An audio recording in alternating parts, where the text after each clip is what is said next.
Hi friends, इस video में हम स्काई गोल्ड का Q1 FY27 का जो कॉन कॉल हुआ है, जो ब्लॉकबस्टर कॉन कॉल हुआ है, उसके बारे में डिस्कस करेंगे। अगर आप देखेंगे स्काई गोल्ड का Q1 का डिटेल रिजल्ट मैं येस्टरडे उसके ऊपर डिटेल वीडियो बनाया था, आप उसे देख सकते हैं। लेकिन फिर भी मैं उसके ऊपर थोड़ा डिस्कशन कर लेते हैं। फर्स्ट ऑफ ऑल, इसका रेवेन्यू ग्रो किया है 78% ईयर ऑन ईयर बेसिस पे। एबिडा ग्रो किया है 119% से। EBITDA margin quarter on quarter year on year basis में इंप्रूवमेंट हुआ है, जो कि है 7.8%। मैनेजमेंट का गाइडेंस था 7 से 7.5% का एबिडा मार्जिन, तो इधर भी आउट परफॉर्म है। फिर पैट 142% से इसका पैट ग्रोथ हुआ है, जो कि बढ़िया है।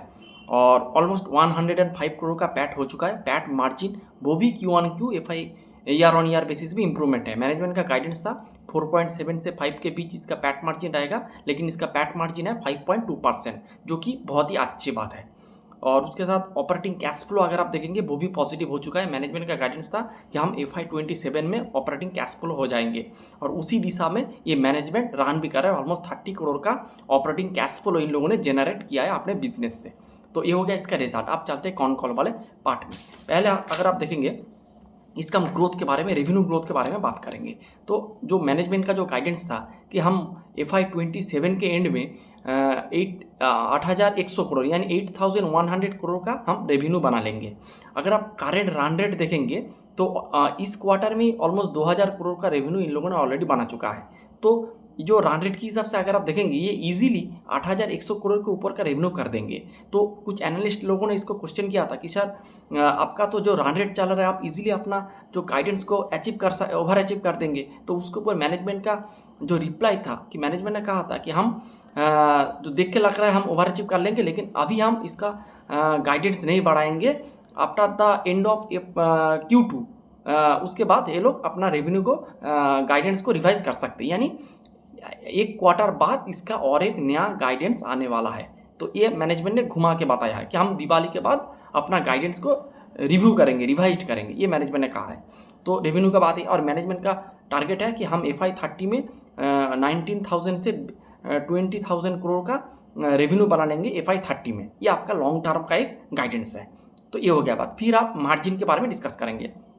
अगर आप इसका जो मार्जिन देखेंगे तो मैनेजमेंट ने जो FY30 का जो मार्जिन गाइडेंस दिया था, तो ग्रॉस मार्जिन, एबिडा या फिर पैट मार्जिन जो भी है, तो अभी वो अचीव कर रहा है। लेकिन मैनेजमेंट ने कहा है कि हमारा जो गाइडेंस है वो अभी भी सेम है, लेकिन हम ट्राई करेंगे आपने जो गाइडेंस दिया है उसको ओवर अचीव करने का, यानी उसको उससे बेहतर मार्जिन करने का हम प्रयास करेंगे। तो उसके साथ मैनेजमेंट ने मार्जिन के ऊपर बहुत सारे बात किया है। फर्स्ट ऑफ ऑल मैनेजमेंट ने कहा है हमारा जो मार्जिन का जो इंप्रूवमेंट है इसका बहुत सारे रीज़न है।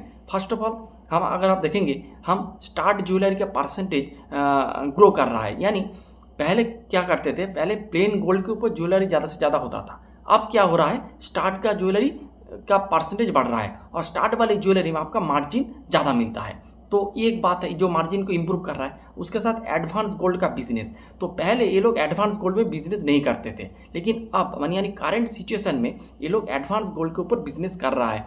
यानी जो बड़े बड़े जो एंटिटी है वो इसको एडवांस पे गोल्ड दे रहा है, और उसके हिसाब से ये ज्वेलरी बना के अपने कस्टमर को प्रोवाइड कर रहा है, और इसके हिसाब से ये लोग एक फी इनकम या फिर जो मेकिंग चार्जेस ये लोग अपना ले रहा है उस बड़े ज्वेलरी से, B2C ज्वेलरी सेगमेंट से। तो ये हो गया इसका एडवांस वाला पार्ट। अगर आप एडवांस वाला पार्ट देखेंगे अभी इसका परसेंटेज है 17%। अगर आप एक साल पहले जाएंगे तो 5% उसका परसेंटेज था। तो एडवांस गोल्ड वाला जो बिजनेस सेगमेंट है वो ग्रो कर रहा है, और ये आपका बिजनेस को एसेट लाइट रख रहा है, और इसके लिए इसका ROC भी इंप्रूवमेंट हो रहा है। और मैनेजमेंट का टारगेट है कि अभी जो 17% है इसको हम 30% में लेके जाएंगे FY30 में, लेकिन मेरे को लगता है इसके पहले ही इसको अचीव कर लेंगे। तो ये भी एक अच्छी बात है। उसके साथ मैनेजमेंट ने अभी जो डायमंड और जो नेचुरल और लैब ग्रोन डायमंड का ज्वेलरी भी ये लोग बनाने लगे हैं। तो इस ज्वेलरी में आप देखेंगे हायर मार्जिन मिलता है, तो इसमें भी ये आपका मार्जिन को अच्छे से कंट्रीब्यूट कर रहा है। मार्जिन में जो मार्जिन का ग्रोथ ऊपर की दिशा में लेके जा रहा है। अभी जो डायमंड का जो परसेंटेज है टोटल रेवेन्यू का वो है 2%। मैनेजमेंट का टारगेट है हम इसे 10% में लेके जाएंगे। तो जब 10% में जाएगा, जब अपना स्टार्टेड पार्ट का परसेंटेज बढ़ेगा, जब अपना एडवांस गोल्ड का परसेंटेज बढ़ेगा, तब क्या होगा, नेचुरली आपका जो मार्जिन है कंसोलिडेटेड बेसिस पे वो इम्प्रूव होगा। लेकिन मैनेजमेंट ने अभी गाइडेंस नहीं बढ़ाया है। उसके साथ और एक बात जो मार्जिन को इम्प्रूव कर रहा है, तो पहले ये लोग जो नॉन 22 कैरेट ज्वेलरी यानी 22 कैरेट के नीचे वाला जो ज्वेलरी होता है 20 कैरेट, 18 कैरेट, 14 कैरेट, 9 कैरेट, ये वाला जो ज्वेलरी है इसका परसेंटेज भी बढ़ रहा है। ऑलमोस्ट था आपका 10-11%, 10% था आपका पिछले क्वार्टर में, अभी हो चुका है 14%। तो इसका भी परसेंटेज बढ़ रहा है। इसका भी जितना परसेंटेज बढ़ेगा उतना आपका मार्जिन इंप्रूवमेंट होगा। तो ये भी एक पॉजिटिव लीवर है जो इसको मार्जिन को और भी इम्प्रूव कर रहा है। आगे आने वाले साल में जितना इसका परसेंटेज बढ़ेगा, जितना नॉन 22 कैरेट ज्वेलरी का परसेंटेज बढ़ेगा उतना मार्जिन भी इम्प्रूव होगा। तो ये हो गया बात। उसके बाद हम और कुछ पॉइंट देख लेते हैं।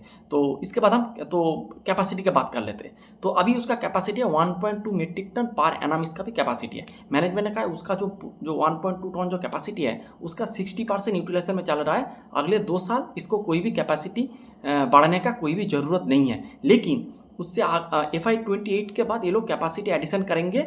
जो 1.2 टन है इसको 4 टन पर एनम, 4 metric ton, sorry metric ton नहीं 4 टन पर एनम में लेके जाएंगे। यानी ऑलमोस्ट 3 गुना कर देंगे, 3 गुना से भी ऊपर कर देंगे इसका कैपेसिटी को। और जो कैपेसिटी होगा वो एसेट लाइट मॉडल में होगा, यानी वो लीज में लेके उसको कैपेसिटी को एक्सपांसन करेंगे। इससे क्या होगा, आपका जो कैपेसिटी जल्दी आ जाएगा। मैनेजमेंट ने कहा है 3 से 4 महीने के अंदर उसका कैपेसिटी बिल्डअप हो जाएगा। उसके साथ आपका जो कैपेक्स वो भी कम लगेगा, ऑलमोस्ट 80 से 100 करोड़ का कैपेक्स लगेगा। तो मैनेजमेंट ने कहा है कैपेसिटी इंक्रीमेंट करना कोई बड़ी बात नहीं है, हम चाहे तो 2 से 3 माह के अंदर कैपेसिटी को बढ़ा देंगे। तो एक बात है, और कैपेसिटी 3 गुना से ऊपर हो जाएगा 2 साल के बाद। तो ये एक बात है। उसके बाद अगर आप कैश फ्लो के बारे में देखेंगे तो मैनेजमेंट ने कहा है उसका कैश पॉजिटिव जो ऑपरेटिंग कैश फ्लो भी ग्रो कर रहा है और अगले आने वाले क्वार्टर में भी ये ग्रो करता रहेगा। ये भी एक अच्छी बात है। उसके साथ मैनेजमेंट ने कहा है हम लोग ट्राई कर रहे हैं जो नया ब्रांड को अपने अंदर ले आने का, और जो पुराना ब्रांड है उसका हम अपस्केल कर रहा है। यानी जो लोग अपर स्केल यानी आपका जो स्टार्टेड ज्वेलरी, डायमंड ज्वेलरी का माल बेच रहा है, और उसके साथ जो आपका जो पॉकेट बढ़ा रहा है, यानी जो 1 kg का माल लेता था उसको 2 kg दे रहा है। इस लेवल से ये लोग अपना बिजनेस को एक्सपांड कर रहा है, जो कि बहुत ही अच्छी बात है। तो यही मोटा मोटी ओवरऑल डिस्कशन है। और इसके साथ मैनेजमेंट ने कोई गाइडेंस वगैरह नहीं दिया है कि FY 30 का, लेकिन मैनेजमेंट ने कहा है हमारा जो इंटरनल टारगेट है कि हम 1000 करोड़ का 1000 करोड़ का पैड बनाएंगे FY 30 में। ये मैनेजमेंट की इंटरनल टारगेट है, लेकिन उसके ऊपर मैनेजमेंट ने कोई अलग से नहीं बताया है। ये एक मैनेजमेंट का एक एस्पिरेशन है, ये आप कह सकते हैं। तो यही है ओवरऑल डिस्कशन स्काई गोल्ड के ऊपर। रिजल्ट एकदम तोड़फोड़ है, मैनेजमेंट का कमेंट्री भी बढ़िया है, गाइडेंस वगैरह सब कुछ ठीक ठाक है, कोई भी दिक्कत नहीं। उसके साथ अगर आप इसका वैल्यूएशन कैलकुलेट करेंगे तो आपको ये बिजनेस इजीली 28 से 30 के पी में, आप 30 लेके चले, 30 के पी में ये बिजनेस आपको मिल रहा है FY 27 के हिसाब से। अगर आप FY 30 के हिसाब से देखेंगे तो इसका पी आ रहा है 10 के पी में आपको ये बिजनेस मिल रहा है। तो ओवरऑल बढ़िया बिजनेस है, हर एक सेगमेंट फायर कर रहा है, कोई भी दिक्कत नहीं है। तो इस तरह का बिजनेस आपके फोलियो में जरूर रहना चाहिए। Hope you like the video and thanks for watching the video.